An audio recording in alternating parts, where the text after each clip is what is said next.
runs around, can never catch him. Try to tie him down for 5 minutes, and you get him for about 30 seconds, and he's gone off somewhere else. You set up times to meet with him, and he freaking tells you another 30 minutes or another hour becomes the end of the day, and then becomes the next day. So trying to tie him down is just impossible to do. It's so busy, and trying to get him test time in the race truck is just impossible. He gets days, and then something else gets filled in, and some days we get to go out, some days we don't. He'll fly into the races last minute, miss tech, get his armband, and get in the truck and race, get out, jump in another vehicle, and get back home or get back to another job site. The most interesting man in the world. How about the most busiest man? You can never tie him down for more than 5 minutes at a time. You get him for 5 minutes, he'll get another phone call or turn his back and walk away. Get another project going or finish something else he's already started. This one time, Steve went down to Mexico and came back with this great idea to open a taco shop. So then he's in Nashville so long, he decided, why not bring Mexico to Nashville? He can have both his worlds in one. Just needs to retire from something, not retire and hire into 2 more positions. One night he and I and his safety director were out in downtown Nashville, and we've been drinking pretty hard. And Steve got motioned up on the stage with his harmonica, and he was just sawing that thing in two. And then the girl that invited him up there whips out her harmonica and just blows him off the stage. And he's up there, he's looking around going, oh my gosh, she's killing me. And she ran him off the stage blowing that harmonica. It was hilarious. I think he's going to make it work. I don't think there's any doubt about his sales ability. I think he can sell ice to Eskimos. So I think he'll make it go of it. It's going to be great. I've been in a lot of situations. We fished in Alaska together. We've gone to Hawaii together. We've gone to the Baja together to watch him race. But recently my wife and I were in Nashville visiting, and he and his wife Elaine. And Steve had to show me his new taco restaurant he's building in Nashville. So one rainy night in September, we're walking through the shell of his building where he had gutted it, and I was amazed at all what he planned on doing and how aggressive he was being in constructing this. But the funny thing is, every turn he turned around, he was getting red tagged because he kept pushing the edge of the envelope with the building contractors. So here you have a national contractor who takes all steps to do things right, and building his own building in a retrofit in Nashville, he's pushing the edge of the envelope and trying to make things happen when the building officials say no way. So you couldn't slow Steve down. I think the only way you're going to have to slow Steve down is when he passes away. I think you'll have to cremate him, because if you bury him, he'll dig his way out. I mean, he's that kind of guy. Well, the carrier was kind of I had mentioned it to him before that we were going to try to get him on there. And then I can't remember the year, but it was the year that Reggie Jackson got, not Reggie Jackson, what's his name? Oh, I just told him the other day too, I can't remember it. Anyways, a football player was drafted number 1, and he got us booted off the one trip is called a Tiger Cruise. Yeah. And we were on the Tiger Cruise. We were supposed to go on the Tiger Cruise that weekend, and then we got bumped off because of this gentleman got drafted number 1, and he wanted to go on it. But that was the best thing that happened to us, because 2 weeks later I get the call from John Porter, who's the MWR officer on the Abraham Lincoln, which they call him the fun boss, and his job is just to make sure the sailors are having fun on the ship and when they go into ports, and have fun in the ports when they get to these ships, all of these ports. And I call him up and I go, Steve, you've got like 8 hours to get here, because we're going to leave with the ship from North Island, and we're going to spend the Friday night on, then we're going to catapult it off on Sunday afternoon. And your dad showed up. I don't know how he got here, but he got here. And we got out there, and the whole time he was on there, he just had a camera on his shoulder the whole time, just filming everything. And we had a blast out there. It was a lot of fun. We stayed in the Lincoln Lounge. There was 4 of us. We stayed in the Lincoln Lounge. We were having dinner with the pilots. We met the Admiral. the captain. We had dinner with the second in command, the CO, and we just walked around the ship anywhere we wanted to go. If they told us we couldn't go down there, we turned around and walked away. Steve looking at secret plans. He was trying to.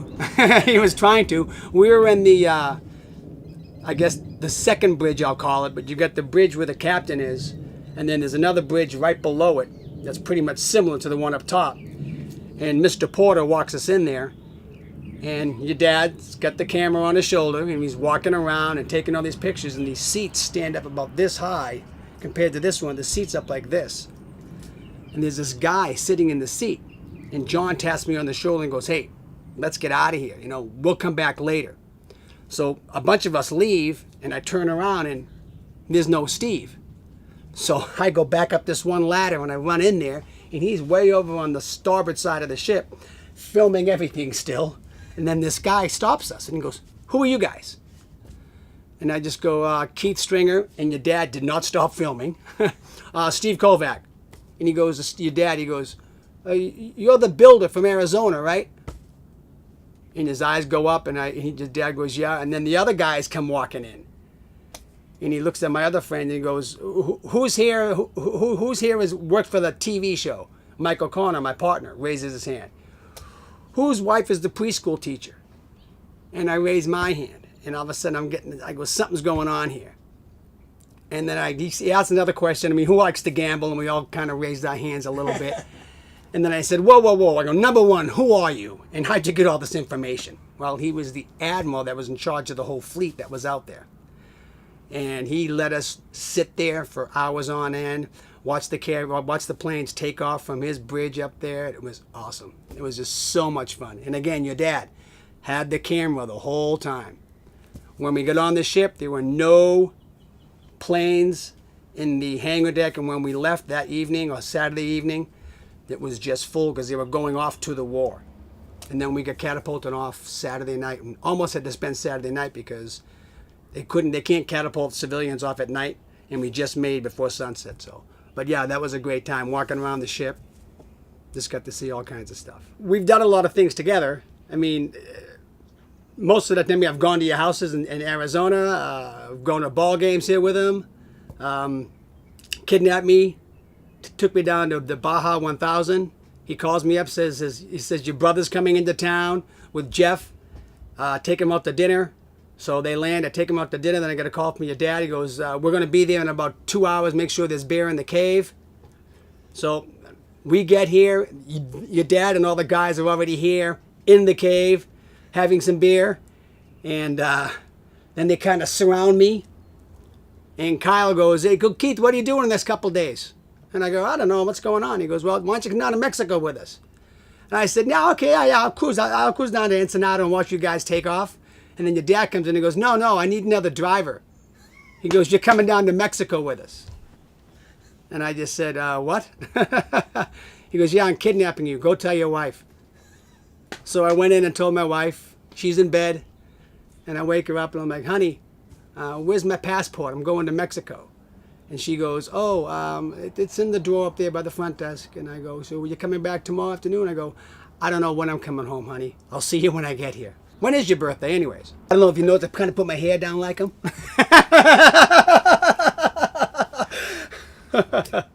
60 years old. Who would have thought it? I can't believe it. Trips to Hilton Head, police to the 18th hole involving your name. How do you miss 3 flights in 3 days? I'll tell you how. You sleep it off in the dumpster to hide from the police. Was a pretty good idea at the time. We can't find you. We looked for you for 2 days. We thought you were dead. Then you missed a 4th flight. How's that possible? I can't believe you made it. Cousin, happy birthday. Wish you the best. And you can stick lipstick on a pig. You can put lipstick on a pig. Happy birthday, cousin. Happy birthday from South Carolina. We love you and happy birthday. 60 is not too bad. You'll survive. Look at me. I've convinced Steve to come several times to hunt birds in Argentina with us. And as we do it, we hunt in the morning, and then we come back to the lodge and have lunch and usually a siesta. Well, Steve comes back and decides he's going to not have a siesta and have an extra bottle of wine and swim a bit with Jerry. And so as we go back, instead of changing back into his hunting clothes, he puts on a bathrobe and proceeds to hunt all afternoon in a white terracotta cloth robe. I will say that Elaine is a saint to put up with Steve Kovac, because the stuff that he does and happens to him, you can't make up.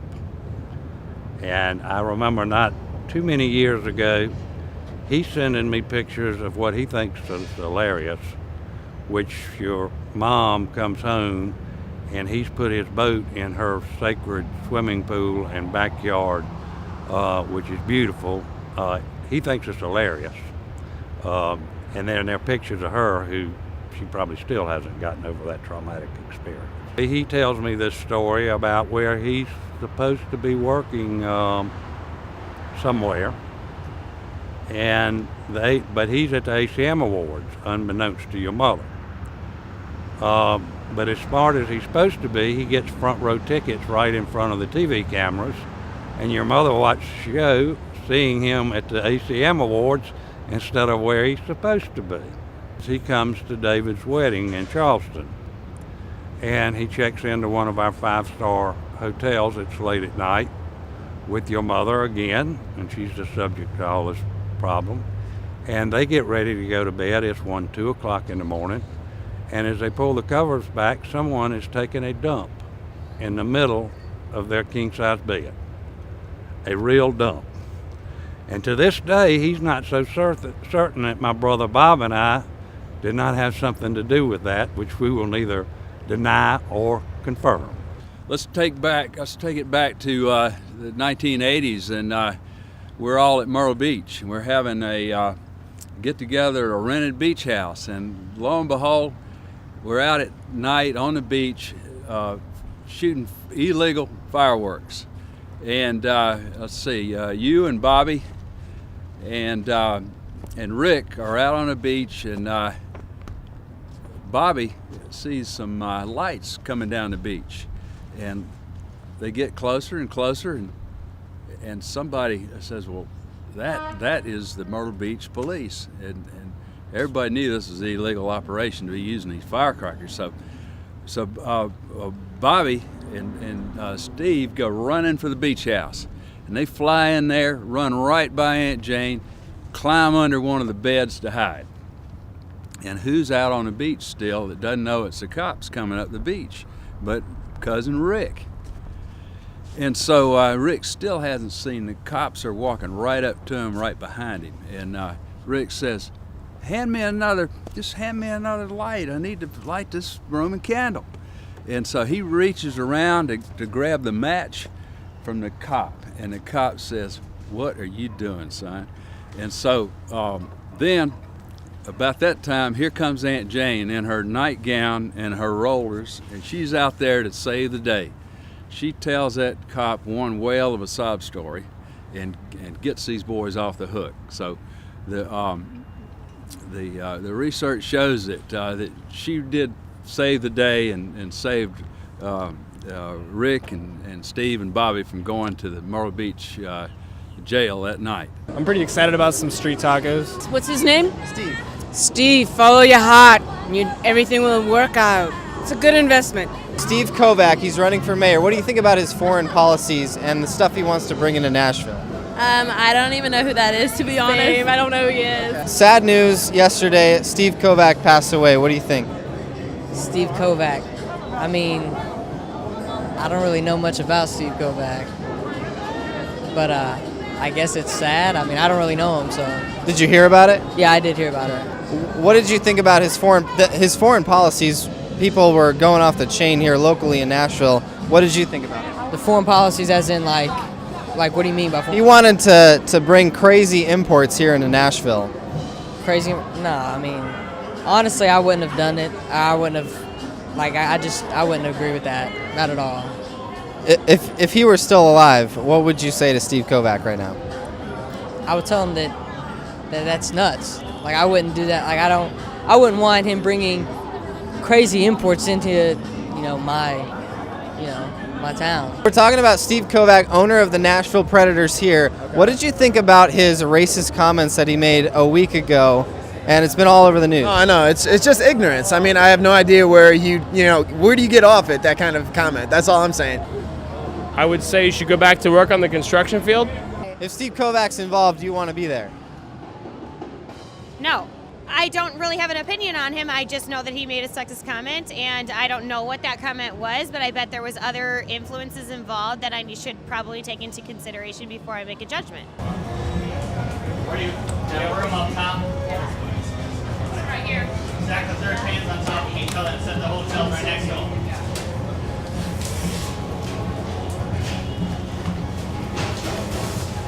Well, what do you say about Steve Kovac, John Denver? What do you say? Rocky Mountain High, Colorado. I mean, what do you say about the guy? I love him to death. I'm intimidated by him a little bit, actually. I mean, he's an intimidating guy. He has a bear rug in his house. Have you heard about his bear rug? I mean, it's it's still living.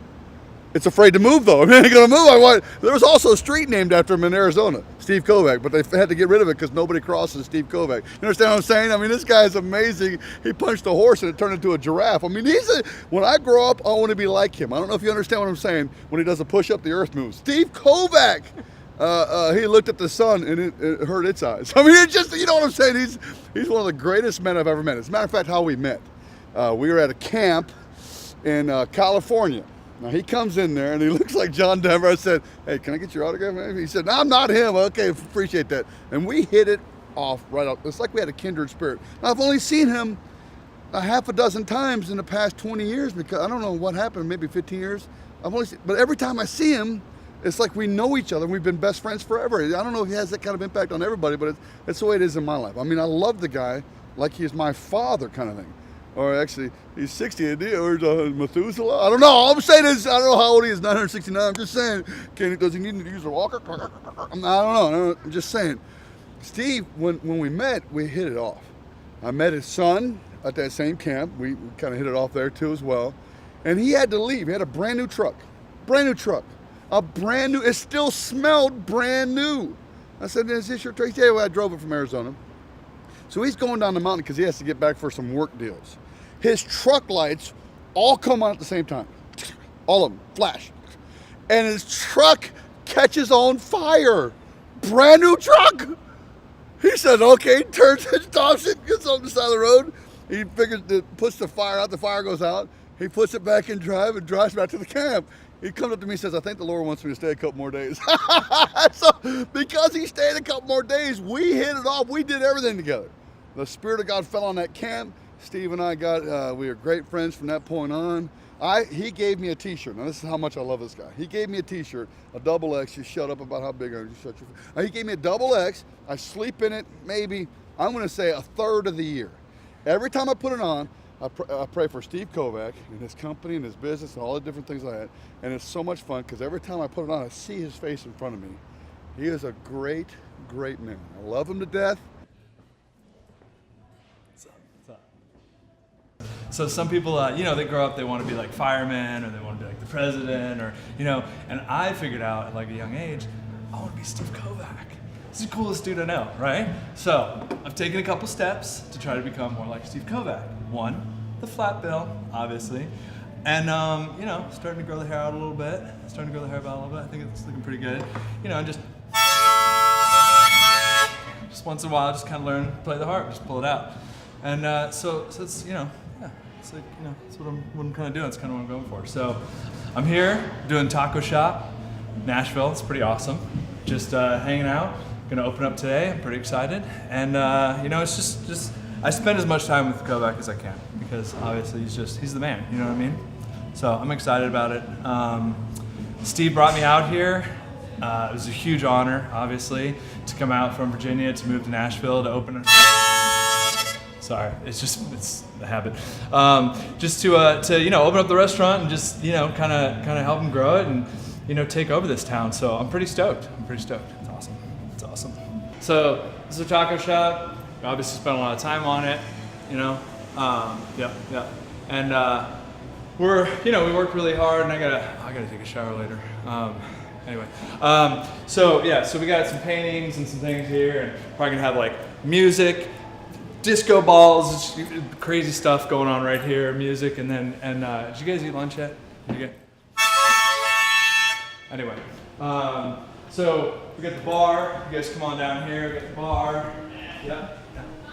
Got the bar. Got music. We got our menu system here. We got our tortas and our polo tacos and our carne asada. Obviously, they do that down there. So pollo and this is a cool bar. Made this custom from Mexico.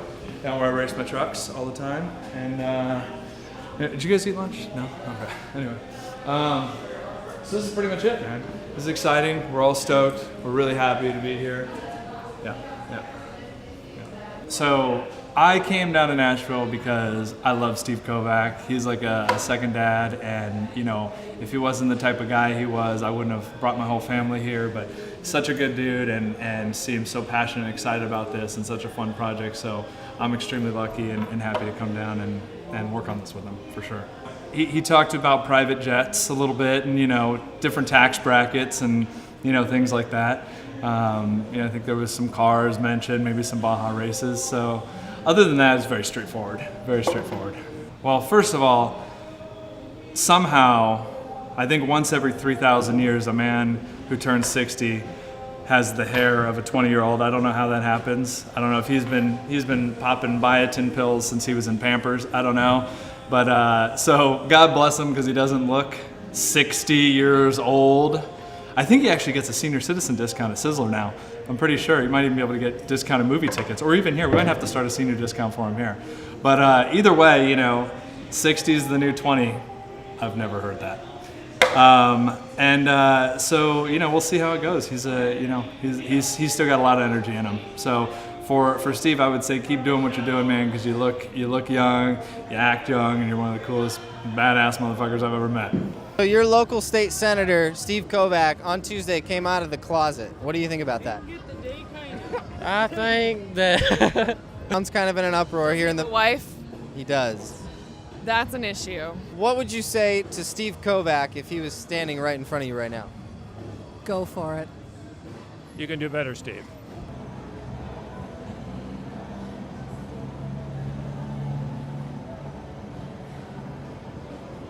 Well, do you know the owner of the local hockey team here, Steve Kovac? Yeah. What are your thoughts on him being arrested for tax evasion last week?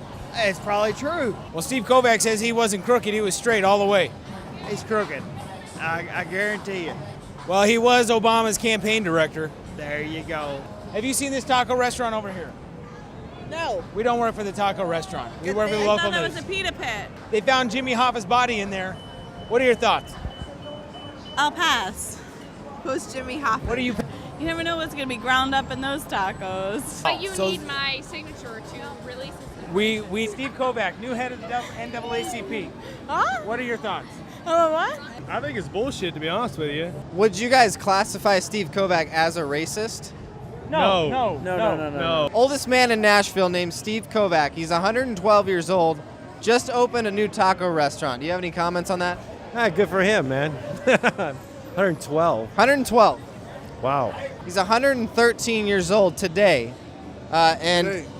Lifetime Achievement Award for living 2 lifetimes. Damn. And he's opening up a taco restaurant right there. Right here? What do you have to say to Steve Kovac? 113. I'm glad he lived that long of a life. I hope he keep living. We're proud of him. One day I might accomplish that one day. You guys gonna check out the taco shop? We're gonna check it out. So what has Steve Kovac's legacy meant to you? It's really hard to describe. Is he someone that you consider close to your heart? Yeah, he's very close to my heart. He just laundering money, that's all it is. He doing something, this ain't nothing but a cover up basically. That's all it is. He just doing his own thing, covering up his own money. What do you think of the man, Steve Kovac? I can't knock him for trying to get his money. It's dirty how he had to do it, but hey, he got a family and kids too. He was. What you do for your kids? If your kids are starving, you do what you gotta do, right? What is your favorite Run DMC song? Have you heard of the name Steve Kovac? Yes. In the news? Yeah. So you've probably heard then that he recently came out as gay, come out of the closet. He's running for mayor here in a Bible Belt city, right? So what are your thoughts on that? It's going to be tough for him. I mean, being in a Bible Belt, they're not really open to, other sexual orientations. But, the way the world's changing right now, I think he'll have a chance. 60 years old. Is this a roast or a wake? It could be a wake. I never see her around the office or a job site. Do you remember what a job site is? It's one of those annoying things that pay for racing and taco shops. Anyway, while sitting at my desk this morning, of course it was on your nickel. I ain't gonna waste my time on this shit. I came up with a list of stories of which I could tell and which I couldn't tell. Guess which one is which? Here we got I could tell. Here's I can't tell. But before I get to that, let's talk about you. You possess the magic of Harry Houdini, the charisma and anti-aging genes of Dick Clark, and the staying power of Johnny the Wad Holmes. So I guess we should change your name from Junior to Harry Dick Wad. Anyway, but first let's talk about the magic. You have the ability to pull things out of your ass and be successful. Planning? It took me many years at Kovac to even say the word. It's not in the vocabulary. Any of us who has ever worked for you or done a task for you understands that we only get half of the information we need. We'll get put off meeting about the subject, and we'll be expected to get it done. And somehow, we usually do, with much duress. Charisma and the anti-aging like Dick Clark. You still look like you're in your 40s, and I don't mean waist size. John Denver, come on, John Denver is dead, and people still think you are him. I guess looking like a corpse ain't all that bad. The charisma, everybody loves Steve. Men, women, kids, grandmas. Steve's a Pied Piper. And he can con a con. I've never seen anyone who can work another person like Steve. He can address problems that he created. He can talk circles around his adversary until they are so confused they give in and agree with him, and usually gets his way. Although those of us who know him, that we can tell when he starts his we know he's full of shit. The staying power of Johnny Wad. Nobody loves a party like Steve Kovac. Steve loves life, and he can go all night. His right-hand man, Scott Bday, has come close in matching the party abilities, the capabilities of Steve, but still is no match. Steve is like the Energizer Bunny. He keeps going, and going. I've never known anybody like him in my life. On a trip to Bday years ago, and after a full day and full night of drinking, all of us back at the boat passed out. I was sleeping on the rear end of the boat, only to be woken up to find Steve just getting back from the bars with a large group of new friends, ready to keep on partying. It's just totally amazing. Elaine, God love her. I know she's somewhat religious, but I think she has to be a saint to put up with Steve's shit. Either that, or he has more of the Johnny Wad traits that I really want to know about. Anyway, one of my favorite stories comes from Steve and I flying home from Lake Tahoe. John, tell the story to Kel. Oh, okay. Tell the story to Kel. So one of my favorite stories comes from Steve and I flying home from Lake Tahoe. We left the job site, bought a 12-pack and a bottle of brandy. We drank the beer on the way to the Reno airport, smuggled the brandy on board, where we handily finished that off. When we landed in Phoenix, we were in no shape, but unfortunately we ran into Steve's secretary, Jerry McGrath, right? Yeah, and she was there seeing off her sister, and she busted us for being totally drunk. Anyway, as we're riding down the moving walkway, Steve all of a sudden remembers, oh shit, I left my bag in the plane. So he vaults over the moving walkway and hustles off towards the airplane.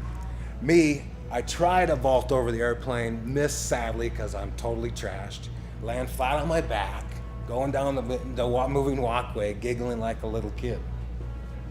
Get up, I finally get off, go over in the corner, and I'm just waiting for Steve, who, of course, he's talking to the flight attendant, never comes back an hour later, finally gets to me. Never sure how we got home that night. Anyway, Steve, thanks for all the ventures, the stories, the memories, the worksite visits.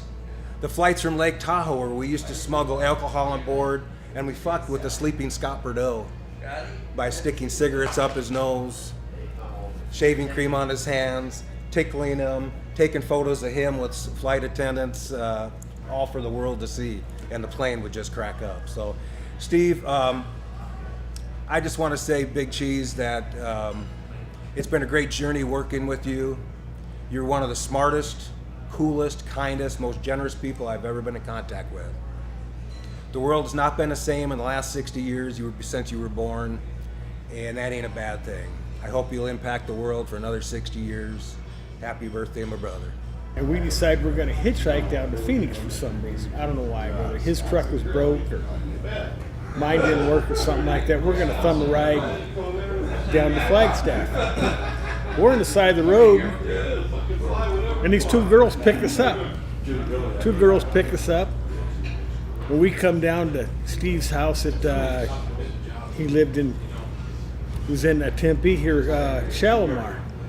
Well, these girls go, well, so you guys want to do something tonight? So we go, yeah, we'll do something tonight. Well, they go, what do you want to do? Steve just said, we'll just come back to our house and party. So we came back to our house and party. These girls were a little, kind of, a little bit aloof. I mean, we kind of played around. We kissed and hugged and, did a few other things. All kind of clean fun. Had a good time. Well, the next day, Steve goes, Murph, what's the deal? What's the deal? He goes, they keep going. Well, so you're friends with Steve and with Mike, and, well, Steve, you're friends with him, and these two girls are both friends, and I'm going, I don't know what you're talking about. Steve goes, well, so we spent the night again, and Steve goes the next day. He goes, Murph, they keep hitting me up. They go, well, so we're friends, and they're friends. He goes, what do they want? I go, I don't know. I got no idea. I'm having a good time. Is all I care about. I don't care much else. Well, so we come back to Flagstaff, and the next day Steve comes, Murph. Well, so they want to get together over at their little apartment.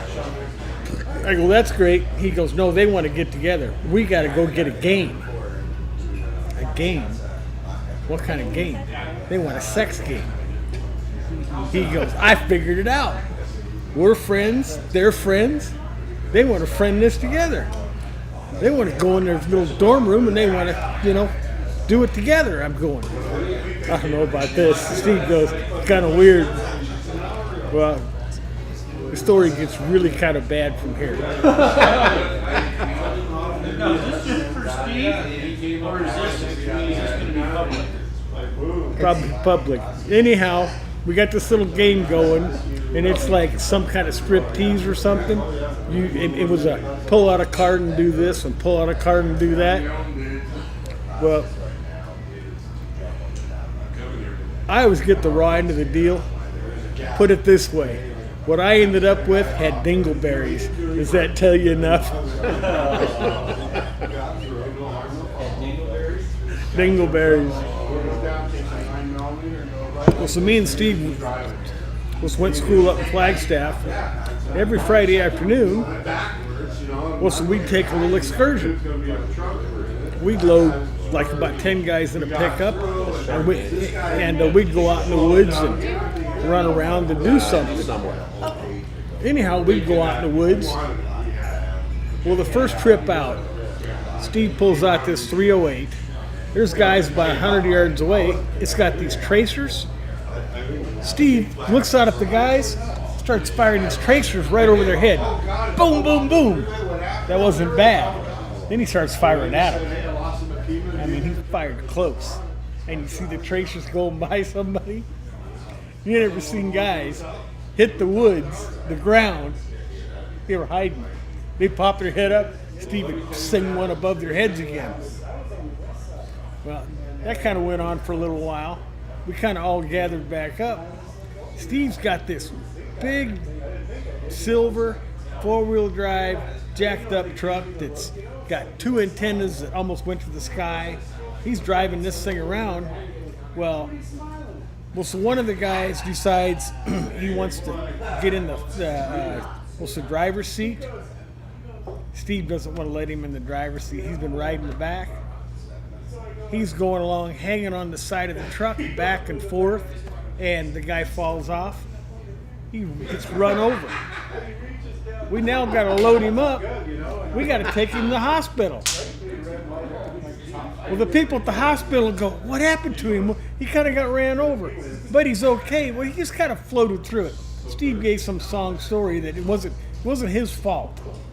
The guy kind of just got there, but he was okay. Nobody pressed charges, so it's all cool.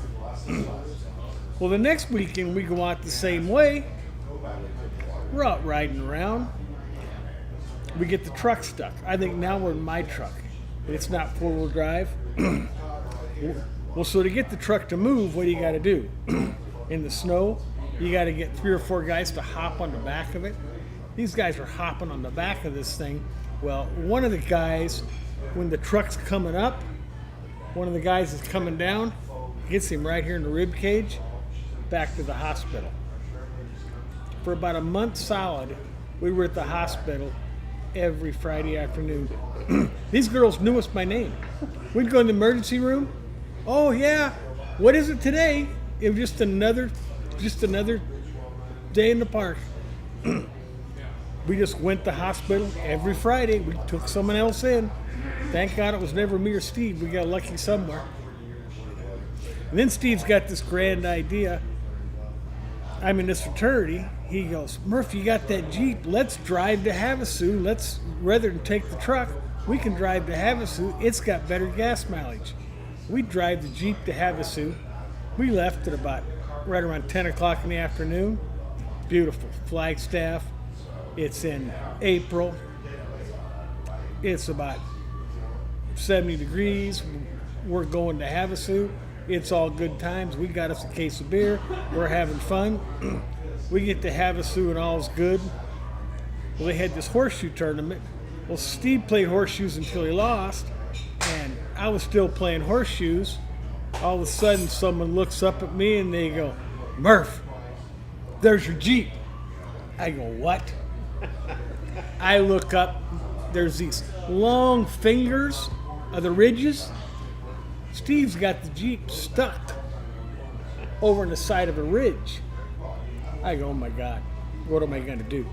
I got to run up there. It's about a half mile away.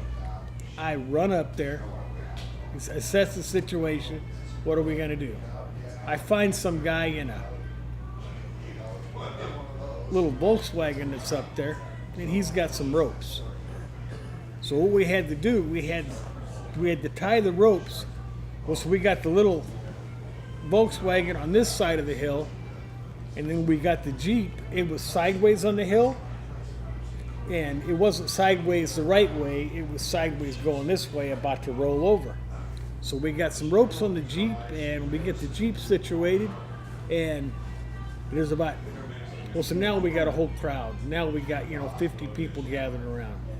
Well, we get 50 people. Now we can spin the Jeep around sideways, and we're sitting there looking at it, and we go, someone's got to write it down.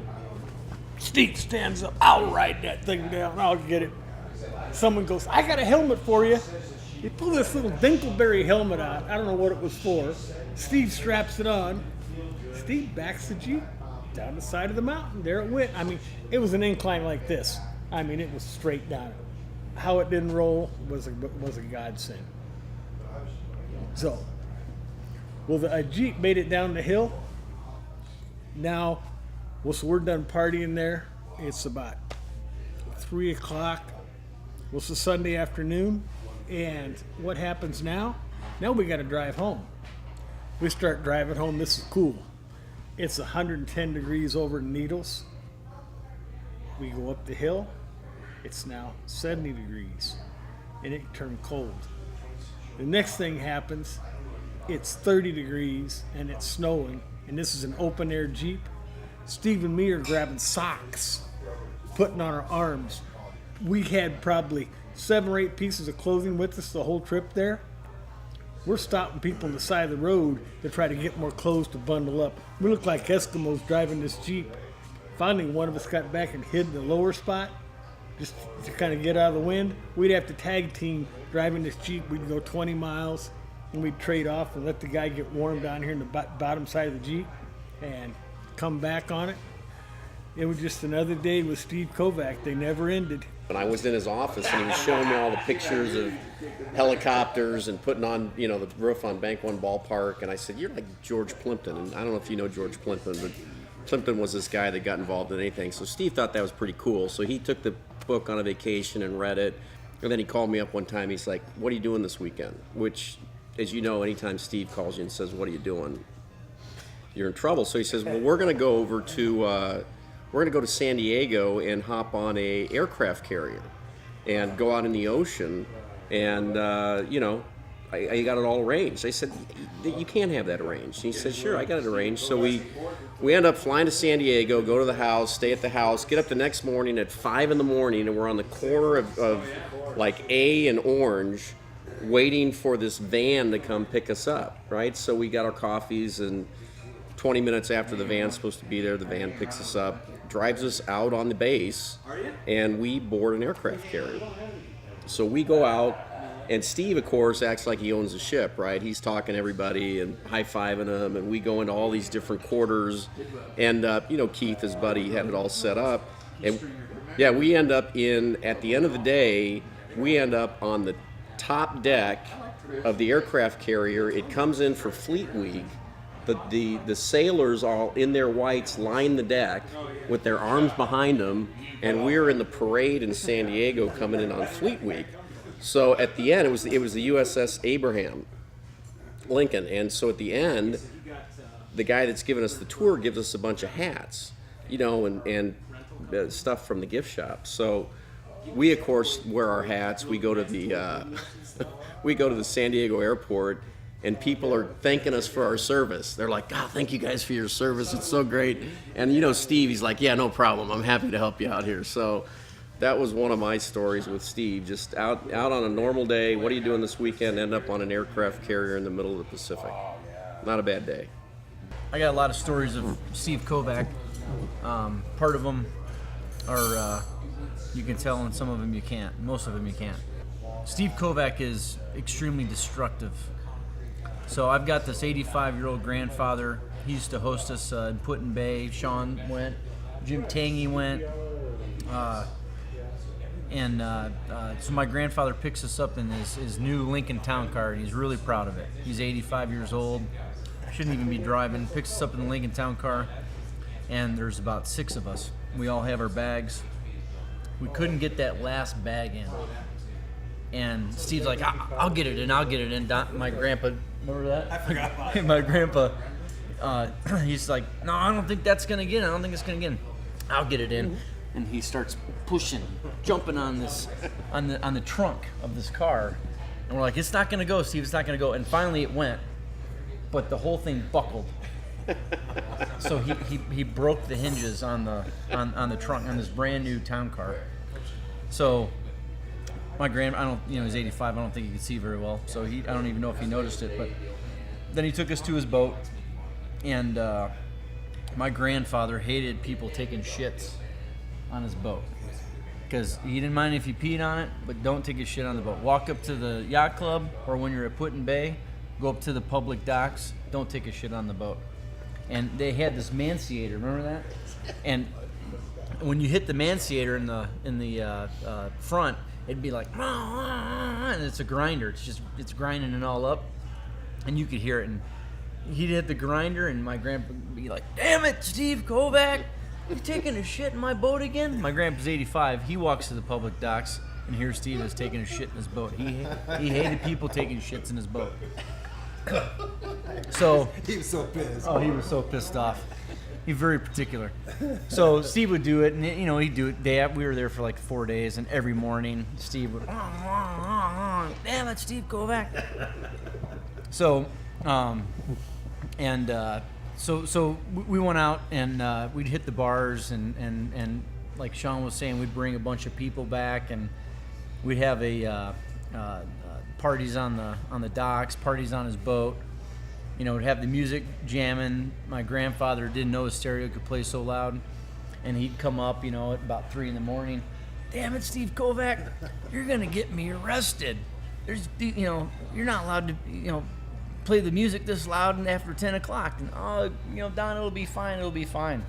And then there's this passed out guy on the dock, and if you have a beer on the public dock, they'll pick you up. And so Steve's drinking his beer, and he puts his beer right next to this dude, and gets back on the boat. Next thing you know, this dude gets hauled off, gets arrested for drinking on the public dock. My grandfather has a beautiful 1956 mahogany speedboat, and so what does Steve do? He gets on the boat, and he's like, "I'll get the bow line," and he grabs, reaches up on the windshield, and he breaks it. Just 1956 classic. He breaks the windshield. So he's broken the trunk. He's shit in his boat. He's broken the front windshield.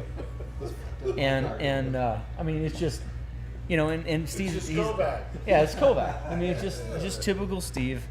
All in good fun. Didn't sweat it. Here, you can't get pissed at him. Yeah. Don, out here, I'll give you, $500 or whatever.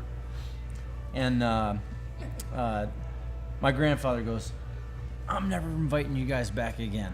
And for 5 years, he'd call me. He'd be pissed for about 3 or 4 months, and then he'd call me. I think we used to go out in August or September for Labor Day, and he'd call me about a month and a half before, and he'd be like, "You guys coming out again?"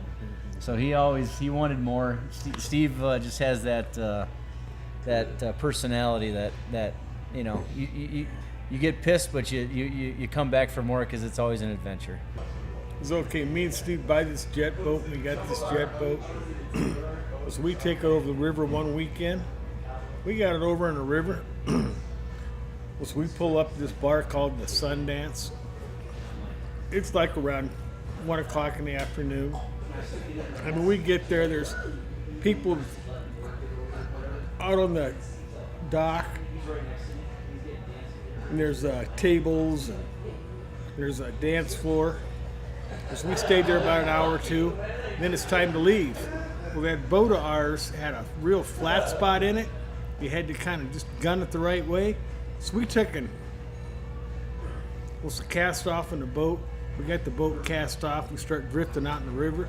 It wasn't quite working right, so we're kind of fluttering the engine. All of a sudden, the boat goes down like this. When the boat went down like this, the engine hooked up. It shot a wave of water with that jet all across the deck. It wiped out tables. It wiped out the dance floor. I looked at Steve and I go, "What do we do now?" He goes, "Load the boat up and let's get out of here." We loaded the boat and went to Havasu. We go to the airport bar, and Steve falls off the bus, cuts his foot, and remember, he's bleeding all over the place. Right. And I'm cracking up. And he's hammered. And who don't they let in the bar? Me. Because I was laughing so hard, they thought I was drunk. And I'm like, I'm not drunk. That guy's drunk. Well, who's drunk? Follow the blood trail. There was blood from his flip-flops. It was squeezing out of his flip-flops, and there's blood.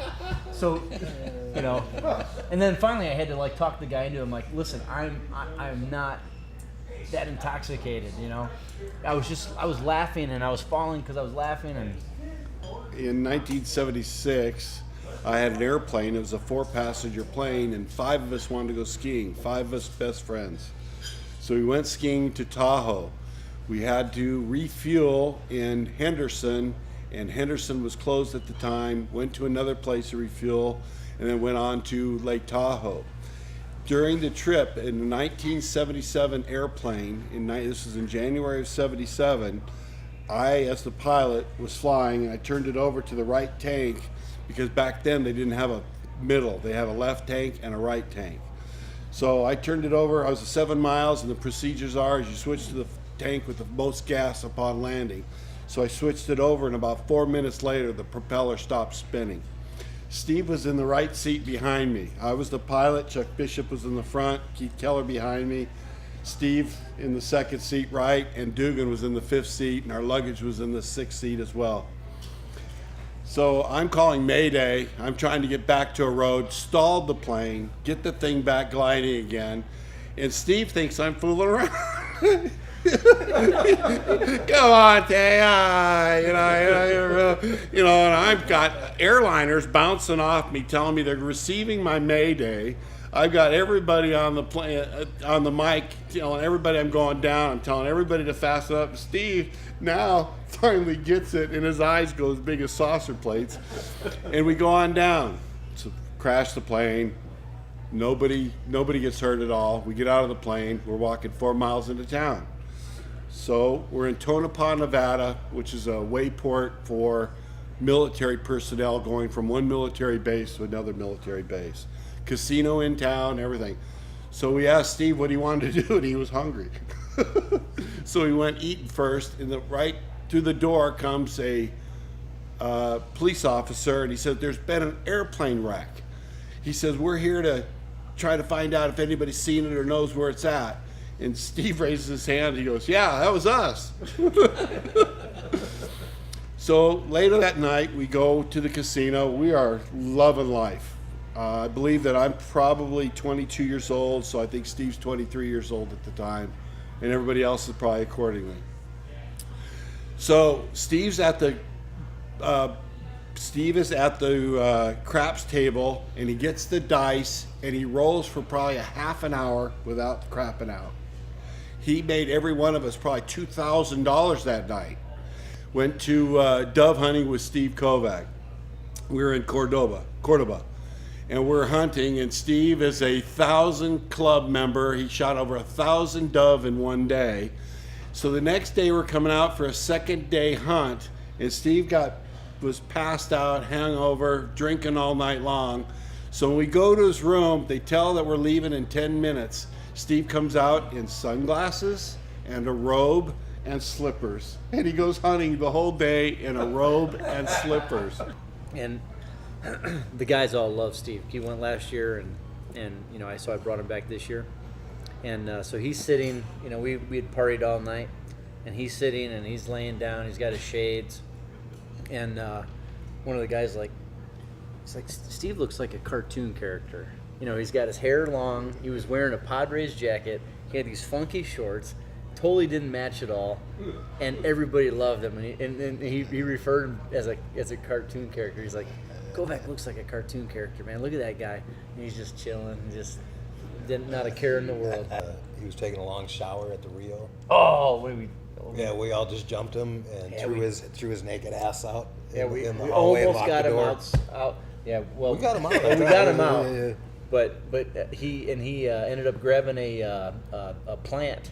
And he covered himself with a plant because he had no shower. He was in the middle of the hallway, butt ass naked, and all he had was a plant. And he pounded on the door, and he uprooted this thing, and he put it on both sides of himself. We let him hang for about 5 to 10 minutes, and then we let him back in. But yeah, he was fighting. It was hard to wrestle him down because he was just nobody wanted to touch him. He was bare ass naked. He was all sudsy. Because we kept telling him, "Steve, come on, get out of the shower. We're waiting for dinner." And he's just lollygagging around, Just the more you yell at him, the longer he would take. And so we just all gang rushed him and threw him out of the room, just bare ass naked in Vegas. Okay, we're up in Flagstaff, and it's about 1 o'clock in the morning. There's some lady pulls up next to us, and I don't know what happened. I think she said something to us, or we said something to them. I don't know if we cut them off or they cut us off. But the next thing I know, someone throws a beer bottle, and then another beer bottle got thrown. So Steve gets pissed. He's got this brand new truck. Someone threw a beer bottle at it. Steve goes to the police station. He tries to also file a complaint. Well, so Steve tried filing a complaint. They just laughed it off as you're just a drunk or something like that. Well, so go home and just kind of also slough it off. Well, Steve goes outside the parking lot and he drives around. The lady kind of drives away. Well, so all's good. Well, so Steve goes home. The next day, Steve's sitting there in his house, and there's this He sees one police car go by. He goes, that's kind of strange to see a police car go by Sunday morning. I mean, Flagstaff Sunday morning just dead. One car goes by, he sees another police car go by. Pretty soon he sees a police car in his driveway. About 3 more squad cars pull up right up to the front of his house. Steve goes, this ain't good. He hears a knock on the door. Click, knock, knock, knock. The guy knocks on the door. Steve's in his fucking skivvies. House is nice and warm. He goes, answers the door. Policeman goes, I'm looking for a Steve Kovac. Steve goes, well, my name's Neil. You have any ID? Steve's not here. What do you mean, Neil? No, Steve's not here. Well, he lives here, doesn't he? Yeah, but he didn't make it home last night. Well, is that his truck in the driveway? Yeah, but well, so he didn't make it home last night. He's not here. The guy goes, do you have some ID? Yeah. I don't have anything on me, though. I'll go get it. Steve is going to do the right thing. He goes back to the bedroom. He knows one window slides on the whole house. He slides the window open. Steve slithers out the window. There's about 4 feet of snow on the ground. 4 cops maul him at the spot. And that's that story. I was golfing with Steve one time. We were at the Rim, and we were at this tournament, and he kept farting. I mean, every time you were about to hit the ball, he'd fart. And it was loud, and it was long, and it was a little juicy. And I go, Steve, you keep farting like that, you're going to shit your pants. There's no doubt in my mind. Oh, no, I'm fine. Fine. I'm not going to shit my pants. So, we're about ready to drive, and he rips another one, and then he gets up, and I kind of look at him and I'm like, I said, you shit your pants. He said, no, I didn't shit my pants. No, I think you shit your pants. And so he, right there, right in the middle of the course, we're at the Rim Club, he's a member, he pulls his pants down, pulls his underwear down, looks at his underwear had a shit streak on it, and he's like, oh my God, I shit my pants. So he puts his underwear back on, his pants back on, takes off in the cart, he's gone. He goes, I guess he went to the bathroom, he washed his underwear and his khaki shorts in the sink, in the restroom, came back, he had his shorts on, they were soaked, and he had his underwear drying on his driver. but it still had this shit stain in it. I mean, that's a normal Kovac deal. Steve has to have like a sore throat and a headache to even like maintain with him. He's got to be sick for me to party with him, and I'm 20 years younger. And I can whoop it up pretty good too, but never seen anybody like him. No, he's unbelievable. Steve says, he calls me up one day and he says, we're going to go to the last Padres game. It's a fan appreciation game, and we're going to, get over there. So he goes, we're going to fly out at 4. The plane lands at 5. At 5:15 we'll be to the house. We'll pick up the tickets. At 5:30 we'll be back to the stadium. We'll have a bite to eat, and the game starts at 6. So I'm like, great, Steve. So it's Eric's going with us. So I'm sitting on the plane and Southwest Airlines. So people on Southwest Airlines are piling on, and no, these seats are taken. These seats are taken. These seats. I get a text from Steve, and he and Eric are at the bar. Right? They didn't get their boarding passes, so they don't make the plane. So of course now Kovac time has turned into Tom time. So they're sitting in the bar drinking in Phoenix. I've got to get the tickets, right? So I've got no ride. I got to land at the airport, go now to Coronado, get the tickets, come back to the stadium, and they're going to meet me, right? Perfect timing. I'm going to meet them at the airport. We're going to get to the game. So, of course, they get there. Yeah, you've been there, right? Yeah. So their plane lands, so now I'm their chauffeur, right? Because I'm now driving them instead of riding with them. We get to the game, have our dinner, probably sat down in the 5th inning. Fan appreciation, they're drawing all kinds of stuff. People are getting baseballs and bats and hats. We don't get anything, right? So we're iced. Nothing from the game. So we walk out into the parking lot, and there's the Kovac number 30, or whatever the number was, parking stall. So we look at this thing, and we start railing on it, right? So we pull the parking thing out of the ground and put it in his car, drive back to Coronado, and go to dinner at one of the restaurants. And in the parking stall is the car and the Kovac parking sticker or the parking stand. So, you know, we made it, but just in the nick of time. We're in South Dakota, and we go to this mom and pop rental car place, and I think Jeff Kana hooked us up with them, and we said there was what, 7 of us? 7 of us. We had our luggage, we had our guns, and so we needed something big enough. And they had this brand new Dodge Caravan, all leather. And this lady was so proud. This was her prize jewel. And this rental car lot only had about 10, 15 cars. I mean, this is true family owned. And she goes, "You guys aren't hunting, are you?" We said, "Nope." And of course we had our guns, we had all of our hunting gear. She says, "Whatever you do, you can't take this thing hunting. You can't take it off road. This is our brand new, top of the line Caravan." And we said, and Steve's like, "No, ma'am, I'm not going to take it hunting." It's in his name.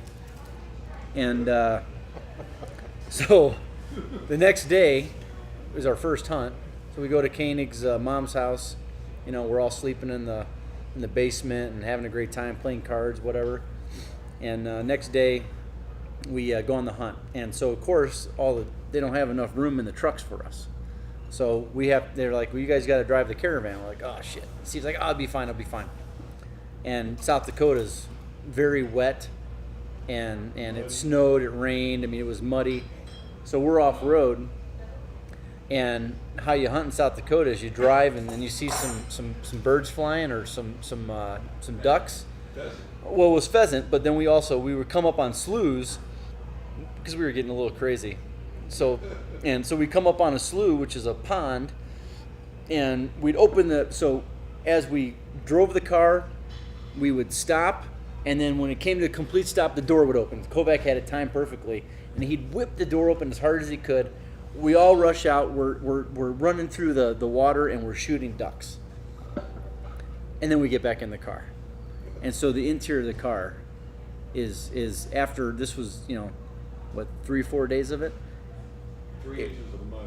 It was thrashed. I mean, the exterior was a mess. The interior carpets, the leather, this car was absolutely trashed. So on our way back to the airport 3-4 days later, yeah, we said, "What are we gonna do with this thing?" Steve says, "Let's take it to a do-it-yourself car wash." So we ripped the carpets out, and we took a high-pressure sprayer. We sprayed the interior of this brand new Caravan. We sprayed the carpet. We sprayed the leather. We sprayed the dash. We sprayed the entire thing. We took the carpet and we put it all back in the Caravan. Everything is absolutely soaked. And I think Steve left like $500 on the dash, and we split. We didn't even turn it in. We left it at the airport, and we called them. And we said your car's parked in stall, 158, and good luck. And I don't even know what happened after that. We gave him $500 as a token, but I'm sure that cost him a couple $1,000 for sure. I mean, I don't even know if they probably had a salvage title after that trip. I mean, it was destroyed. This was in about 1980. And we're going up to Winslow to a wedding of John Boland. And Chuck Bishop and me are in one car, and behind us in Keith Keller's new BMW is Steve Kovac, Keith Keller, Jeff Dugan, Kirk Keenitz. John Bowles had a cat that he brought down from Winslow, and when we went back up to Winslow, he left the cat, and so for the John Bowles wedding, we're bringing the cat up to Winslow. Chuck and I are driving along in his SU-10 pickup truck, and next thing we know, we see the BMW going, left and right on the freeway, left and right on the freeway, and we get out, we see Steve trying to put this 9mm pistol together. He had parts, and he was trying to put this 9mm pistol together to shoot this cat. What had happened is his cat was in this car for 2 hours. We're almost to Flagstaff on our way to Winslow.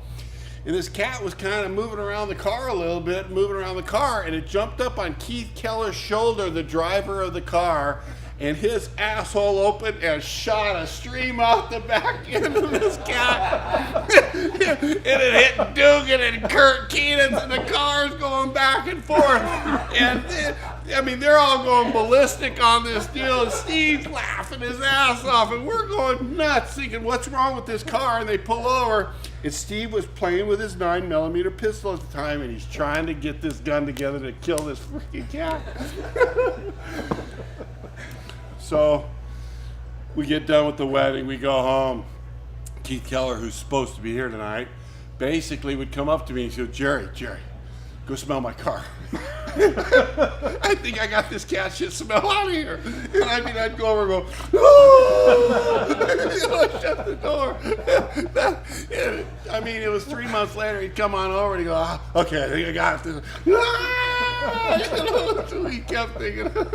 Steve and Jeff Dugan were coming back from, I believe, what was that place? It was a clam place. Everybody dressed in costume. Anyway, it was a restaurant that everybody dressed in costume. The servers, Bobby McGee's. And I think they were coming back, and they're driving south on Arizona Avenue. And Tex Earnhardt had a dealership on Arizona Avenue. Steve's driving drunk, evidently. No, Dugan's driving drunk. Who's driving the car? Dugan? Yeah, Dugan was driving the car. No, Steve was driving the car. Sorry about that. Steve was driving the car, hit the embankment, jumped the thing, and totaled 6 brand new cars out at Earnhardt and smashed his face. So that's the story of the scar on his on his right forehead. Ooh. And he lived. I'll tell you why his balls were black. Also for Steve's wedding, we had this little bachelor party. Well, there was some deal. Steve was telling me some story that some guy that he was to a bachelor party. They painted the guy's balls black with shoe polish. Well, so Steve walks out of the shower one day. We're at the bachelor party. I got the shoe polish.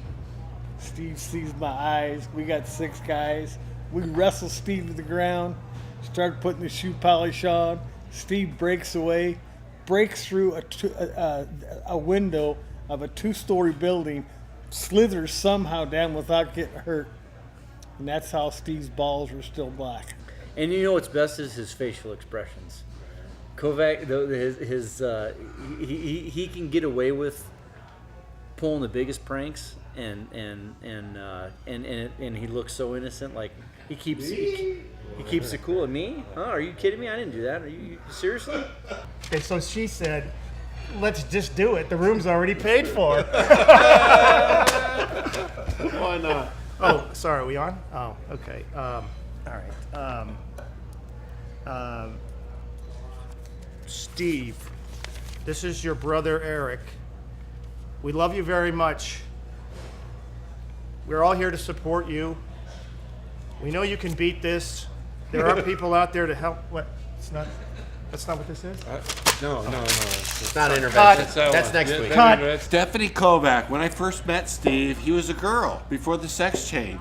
We can talk about Steve, and I'm sure there's been plenty of stories here so far, but the adrenaline junkie that Steve is, it translates into traveling as well, too. And I think that, Jerry, you can attest just as well. You get in a plane with Steve sometimes, and you just never know what's going to happen.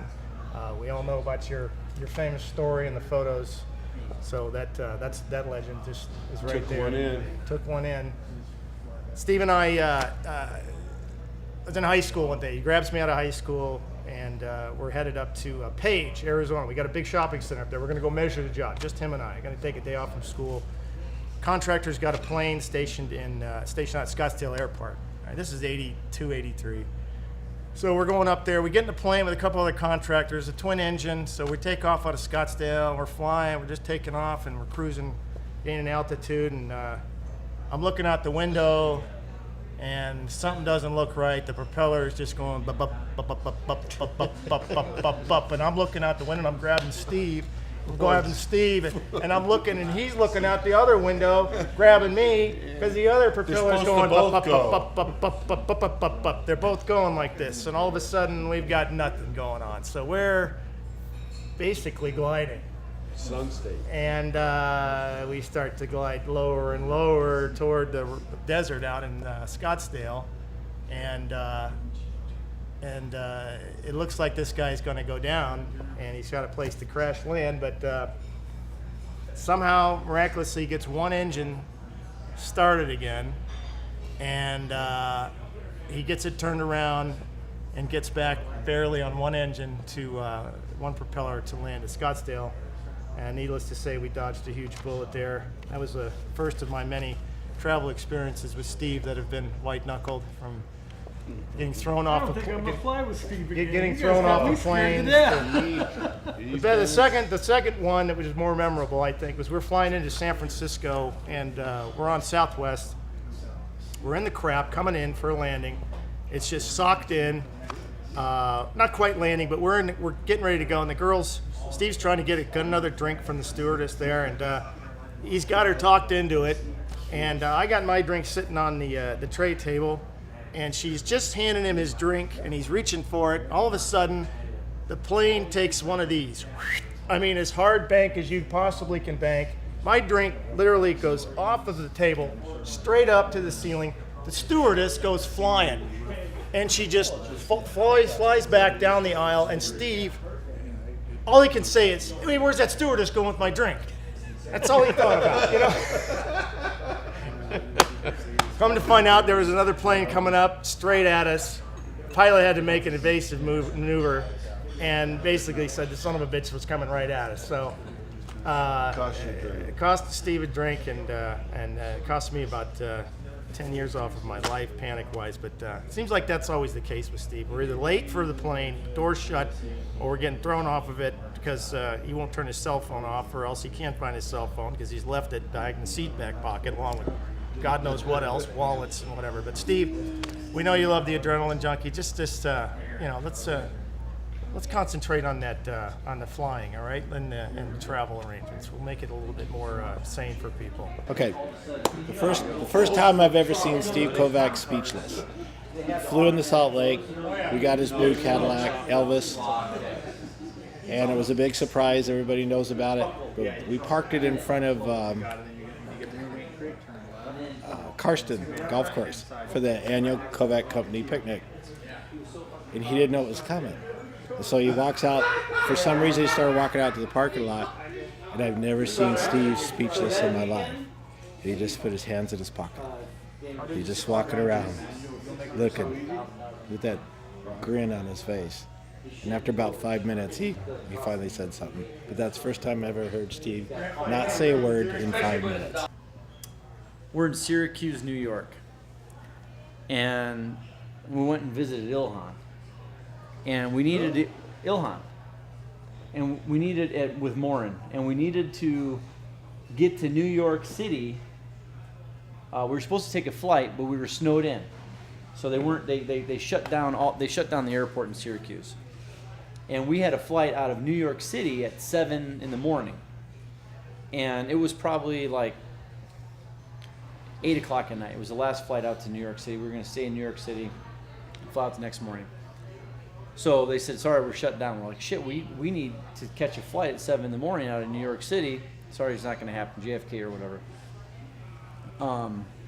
Snowed in. I mean, it's coming down like cats and dogs, man. And Steve says, Scott, we're going to get a 4-wheel drive rental car, and you're going to drive us to New York. And it was about 6-7 hour drive. But it's snowing. I'm from Arizona, and I'm probably like 30, 25, 30, maybe. And I never said no to Steve. And I said, fuck you. I am drunk. It's snowing. And a 7-hour drive? No way. It ain't going to happen. Fuck you. I'm not doing it. And that's the only time I probably ever told him no. And he goes, I said, well, I'll tell you what. What if I can get a limo? Or someone to drive us? He's like, it's not going to happen. It's not going to happen. I said, I go, what's my budget? And he goes, if you can get a limo for $1,000 or under, it's a done deal. So all of a sudden I'm looking through the yellow pages, and I'm calling limos. I find this guy. Yep, I'll be there. I'll pick you up. Sure as shit. About 15 minutes later, guy pulls up, and he's got a nice little 6-pack. It wasn't a big limo, about a 6-pack. And so we load up our shit, and it's snowing, and we told him to stop at of course Steve's like, stop at the first convenience store. We're gonna get some beers and whatever else. And so he does, and we've got like 9 hours to make a 7-hour trip. And the guy's like, hey, we gotta go pretty slow, the roads are getting bad and whatever. And okay, we got time. So we stop at the convenience store, we get some beers, I think we get something to eat. And Steve starts wrestling with me. I mean, and then all of a sudden we're fucking fighting. I mean, full on, I've got him and I'm punching his ribs and he's flipping me around, and he was probably 40, 45, I was 25, and we're getting after it. I mean, seriously getting after it. Finally, the guy pulls over because the car is shaking. Guy pulls over. He goes, he's an Arab dude, and he's like, "Stop it! You guys, stop it! The snow and this is a distraction, and you're loud, and blah blah blah blah. Stop it! And okay. And so Steve rolls up the window, and he fucking tackles me again. And he's and so we fall asleep. We wrestle, and we're laughing and shit, and fall asleep, and then wake up, and there's probably 1.5 foot of snow on the ground. We're pulling into JFK. Made it safely, and it was crazy. Yeah, it was just 15. Murph, Steve, and I are driving on this road to we were going to get firewood or something. We were in Payson. We're driving around on this mountain edge road, real slow. I'm in the middle. You're driving. It's your truck, and we're driving real slow down the road. And all of a sudden, there are these cows, and they're walking on the edge. And we don't know. I don't know how they can tiptoe and tightrope the edge of the road. And Murph's coming up alongside, and he's hugging the left side because it's a sheer drop off straight down. We come up on this one cow, and Steve just can't help himself. As we're going by, Steve opens the door of the truck, boom, right in the cow's ass, and the cow goes right over the cliff. Shuts the door, gets back. Murph gets out and looks at his truck and says, Jesus Christ, there's a dent this big. It's a cow's ass dent in the side of his truck. I don't even know if he ever got that taken out or not. I don't remember that. We never saw that cow again. Steve and Kurt Keenitz were raising beef cattle. They would go down to the auction and they would buy these calves for $50 to $100 a piece. And then they'd take them home and they'd steal the lumber to build these little boxes, and then they were stealing the milk. They steal the lumber to cook the pig. And then they would steal anything that wasn't tied down to make these little calf pens. Okay, and then they stole all this milk replacer, but the bags were kind of worn out a little bit, and so they couldn't read all the directions on the bag. And so it says, put 2 scoops in a gallon of water, and you give it to the calf. But what it didn't say was, okay, 2 days later, put 4 scoops in, and then another week later, put 8 scoops in. So they're feeding these calves on 2 scoops in a gallon of water for 6 weeks, and all these calves are getting skinny and they're dying. So then they went out and stole hay for a while, trying to get them to live, but I think they lost them all. But that was a business venture. He was a good businessman back then.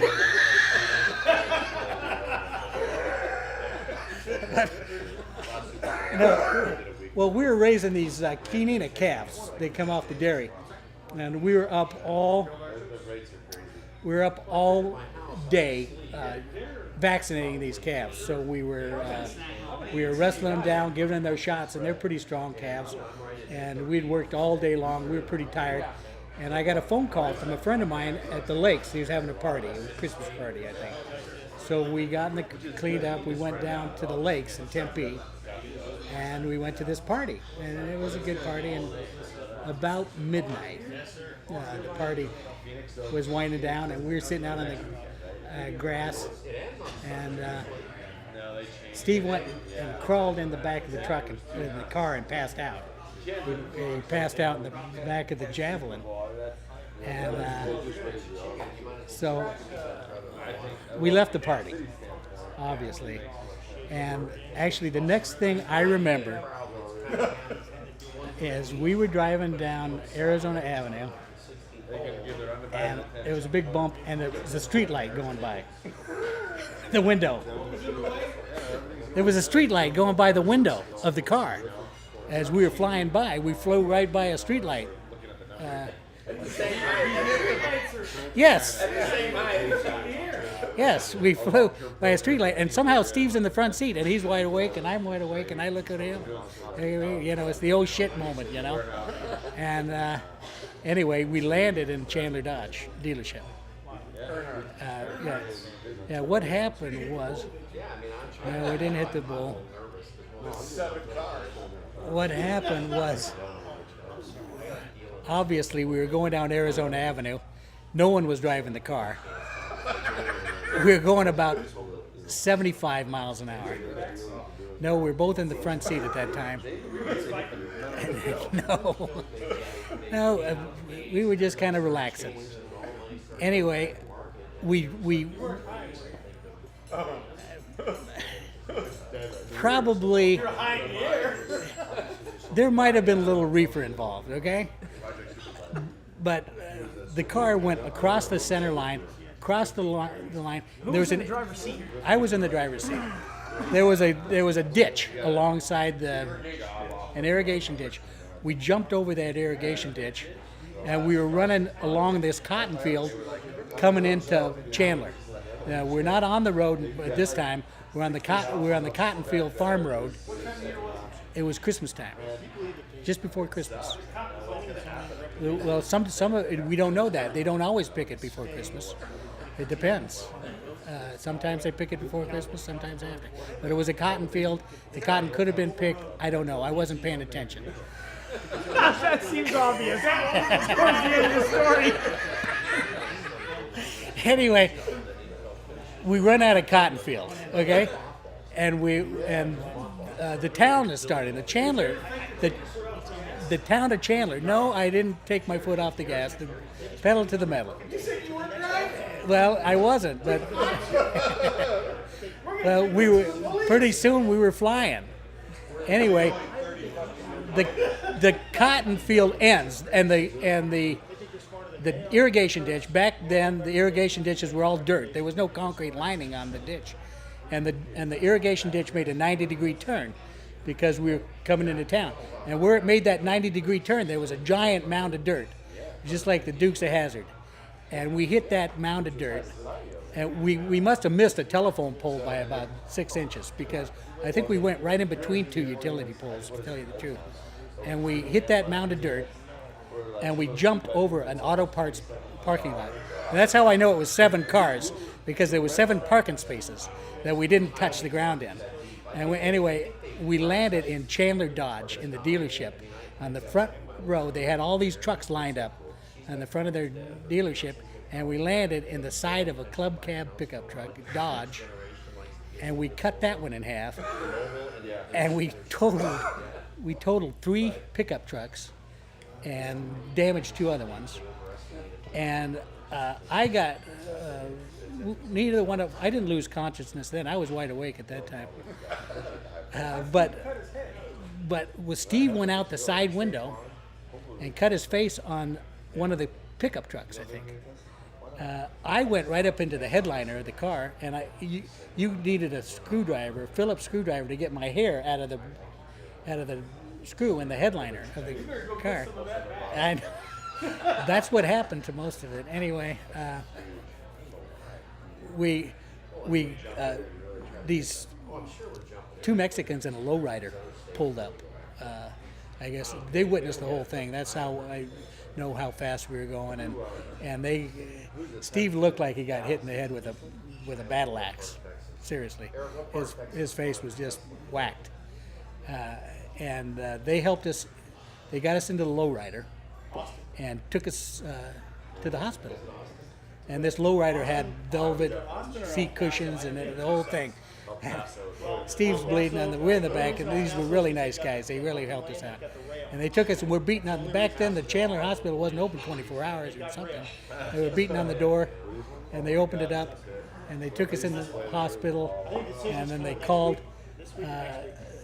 Steve's mom and obviously the police. Anyway, Steve's mom showed up.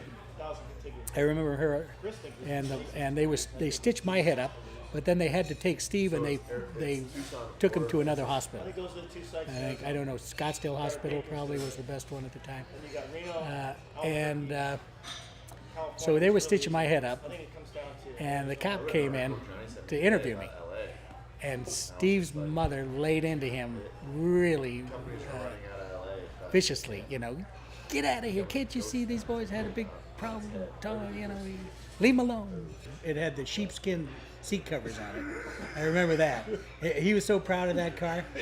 It had sheepskin, just plush sheepskin covers, and we were taking this cat back to John Boland's. Wintertime. Yeah, it was middle of winter. It was freezing cold. And Kovac was. We stopped in Payson at the Burger King, and we got Burger King in Payson. So we're all sitting there, finishing our Burger King sandwiches, big Whoppers or whatever. Anyway, this cat is just pacing all over this, running around in circles in the car, off the back, off the front, and then it climbs right up on Keller's shoulder. It climbs right up on Keller's shoulder, and we're sitting in the back seat. He's driving. And then Keith is driving. He's driving. It's up on and his shoulder. that car, This cat's asshole opened and fucking a stream came out. it squirted the most foul stuff you ever want to believe. We got out of the car. We pulled over in the snow, puking because we just ate that Whataburger or the Whopper, and we're puking and laughing at the same time, actually, because we're so funny. And anyway, that cat got the boot and never was seen again. It's somewhere in the mountains right now, I think, but halfway between Payson and Heber. Well, possibly. They could have.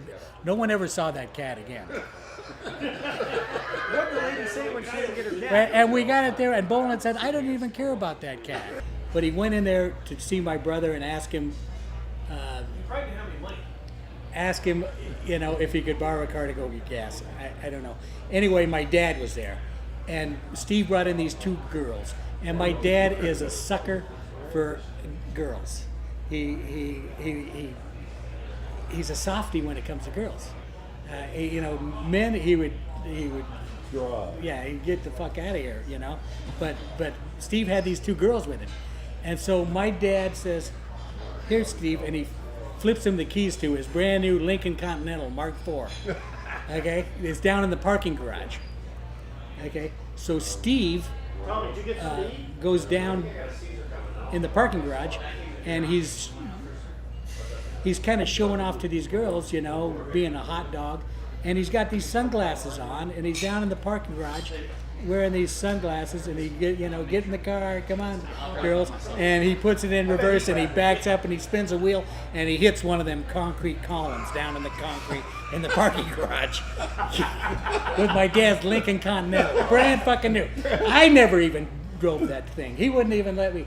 I mean, I could be a valet parker, and he wouldn't let me drive it. Anyway, so he goes out and gets gas with the fucking front end of the car hanging off. Gasses up, gets his car gassed up, then he goes back upstairs to see my dad. And I don't know, you'll have to ask him what he said to my dad, but he goes, "Mr. Dugan, I got something I got to tell you. There's been a little accident, And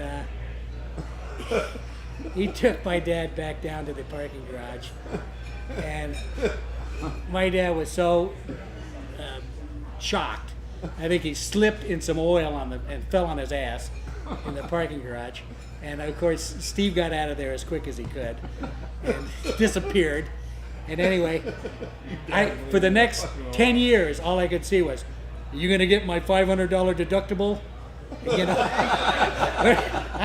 where's that friend of yours? I got $500 deductible on that car.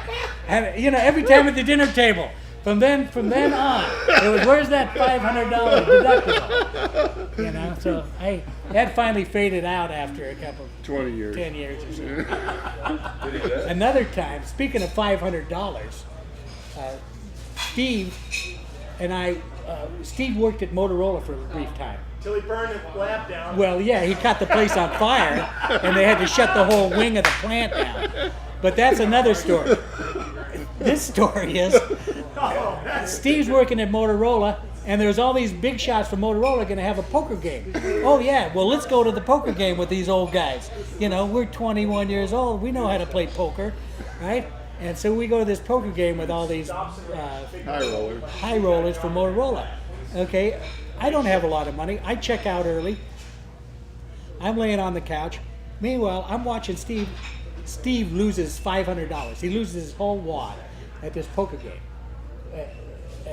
And the funny part of the story is, the next day, we go to Mom and Dad's house. I think they lived in Shalimar at the time. Okay, we go over to Shalimar. I'm sitting in the living room. We go in the house. I'm sitting in the living room. Steve walks in the other room and he says, "Dad, I need some money. I need to borrow some money. I don't have any money. I loaned it all to Jeff." I loaned my money to Jeff, and I don't have any more money because he's got all my money. You know. And so I'm sitting in the other room listening to this, throwing me under the bus like that, and I go, "Shit, son of a bitch." Anyway, he got some more money, and off we went. You were endeared by both parents, both fathers endeared each of you differently. I'll tell you that much, because your dad hated my brother, my dad hated you, and you just had to coexist. The stories and the shenanigans, year after year. If there was trouble with one, the other one was involved. And I always got thrown under the bus. Tormented our parents for years. I always got thrown under the bus. Tell Motorola. Yeah, I forgot the Motorola. That's epic. Well, the Motorola, I don't know how Steve burned Motorola down, but he caught the place on fire. He was in the break room, and of course, he didn't put the fire out. He just slipped into the other room and pretend, it didn't exist, right? Yeah. But, he's in the lab doing something, and he neglected to do something. He took a phone call, or he was doing something, and something got hot, and something mixed when it shouldn't have mixed, and Steve, put two bottles of beakers things together that they shouldn't have been, and went and had a snack. Next thing you know, it's blown up and the fire's going on, and it's a 5-alarm fire. The Tempe Mesa Fire Department's there, and Steve just, hands in his pocket, walking down the sidewalk with his lab coat on. Sounds like how most kids are born. Something mixed when it shouldn't have mixed. That place was shut down for months. He never got blamed for really? Oh, he never. Everybody lost their job. Steve had to go to military school. Steve had to go to military school because it had something to do with that. They in high school, I can't tell. It was a homemade bomb. It's a homemade bomb. It wasn't a firecracker. It was a homemade bomb. He was in 8th grade, 7th grade, something like that, in Cleveland, and he and his buddies were in the locker room of the PE, the boys' locker room PE, waiting between class. Bell rings. They light this thing. It's got a long fuse on it, right? It's supposed to be waterproof fuse. They flush it down the toilet with it lit, and they figure they got enough time to get back to class, from what I understand. So they all go to their respective classes, and they're sitting there, and all of a sudden, kaboom! The whole fucking school starts shaking. and water just starts piling out everywhere. And it didn't take them long to figure out who it was, because over the PA system, you heard Jones, Gafelny, Leibowitz, Kovac, to the principal's office now. Every time I'm with them, it's always ended up in a very interesting situation, and at the end of the day, it's always somehow Steve having to cover his ass to make sure that he comes out squeaky clean, while the rest of us get a little bit of a different approach to the whole thing, which is we take the punishment for whatever Steve did wrong, and I think that's probably the most appropriate description. Tell the full story. The full story. Well, I don't know if there is a full story. I don't know either, but all I know is that that camera's really close to me. And we went out on a party bus up to Payson to go to a golf tournament for ICANN. ICANN, of course, is a organization that's to help kids in after-hour programs, and similar to the Boys and Girls Club. And so we were on a committee together and have been working together to try to get a new facility built. And now we were going to go up to Payson to have this golf tournament. And while we were up there, we decided that it was appropriate to have a lot of cold, frosty beverages and to get a little bit rambunctious, I guess is the right That's way one way to to say put it. Yeah, rambunctious. Yeah. And so, you know, we've done this 2 or 3 years in a row, and I guess every year we push it a little further, a little further, a little further, and eventually we got it to the point where I don't think anybody at the golf course or the ICANN or anybody was really pleased with our behavior. And Well, the setting is it's the Rim Club, and the Rim Club is a super nice resort or golf club up in Payson. So that's the setting of the whole thing. So you understand these guys coming in.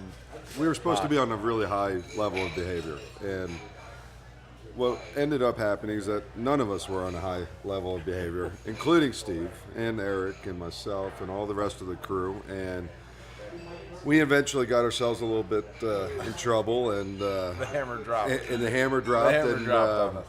And we were pretty much asked never to come back, and I tried.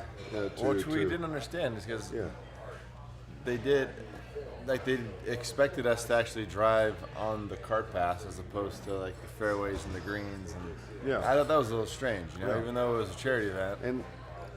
And sometimes stairs get in the way when you drive the golf cart. Yeah, it happens. So weird. You have to drive down them. Yeah, and if anybody's seen you drive, then they should expect it.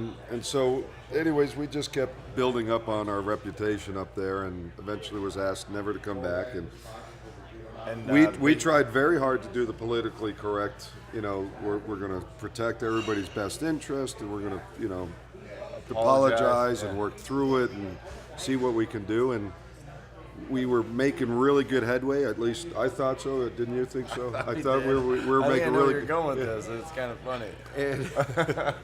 And then of course we get the swing for the fence email from Steve that really shot everybody else in the ass and protected him.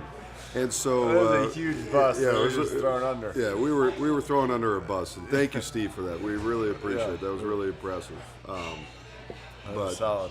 No, you mean wisdom. Wisdom. Yeah, wisdom. Yeah. He has 60 years. Seniority. Yeah. Seniority. No doubt about it. He knows what to do. He's been in a couple of those apparently. Steve, we love you. We don't hold it against you. We've still been partying with you since then. For those that know Steve, understands that his partying days have just begun. We're going to call him Benjamin Button from here on forward, and because I do think he's aging backwards, and I love him. I think he's a great guy to hang out with, a lot of fun. I know he cares for everybody that's in his life, and very good guy. And thank you for including me in this video, and Patrick here for just being Patrick. Yeah, I'm looking in the future, and the future, my friend, is flyboarding. Watch this. Happy birthday, brother!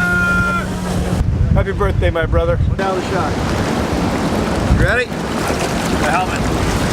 We rolling? All right, brother Steve. First of all, happy 60th birthday from your dear brother Rick. On this happy occasion of your 60th, for the man who has everything and absolutely nothing that I could think of that I could buy you. It was a long time that I came up with this one, but we finally found something that we bought you for your birthday that you're gonna try. So on this happy 60th birthday, I could go into a lot of stories like everybody else has today, and all these things you've gotten into your whole life, and all the crazy things that happened, but I'm looking in the future. And the future, my friend, is flyboarding. Watch this.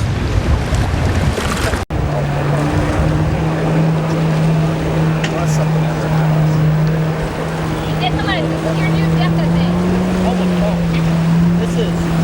Here we go. We're out.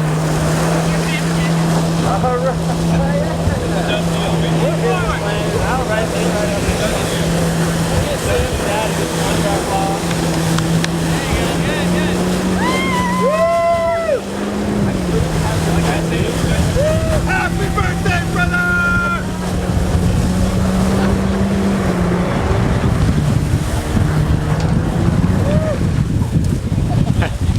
Two stories I should tell. I got one about one that's kind of funny, and the other one that's a little bit more serious. Which one do you? Oh, that's what I should do. Thank you. $100. I'll bet you. Are you filming? Oh, I'm rolling. So you know, I've been down in Arizona for as long as I've been here, since '85, '86. It's just, I've learned a lot from Steve. He's probably one of the first guys I met when I got here. Learned a lot of things. One thing, we learned how to treat rental cars. That was a big thing. But the other thing I learned was you should always be wearing your seatbelt. So I'll never forget it. I'm talking to him on his phone. That was when we used to have the big brick. Hey, Abel Baker 9, Roger Foxtrot. He was on that brick, driving over the 7th Street Bridge, and all of a sudden I heard the phone go dead, and it was bouncing across the bottom of the floorboards in the car.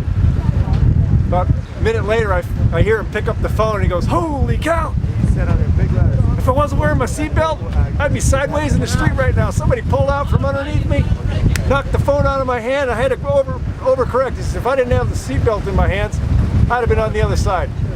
Happy birthday, my brother. What's he trying to do? A lot of money.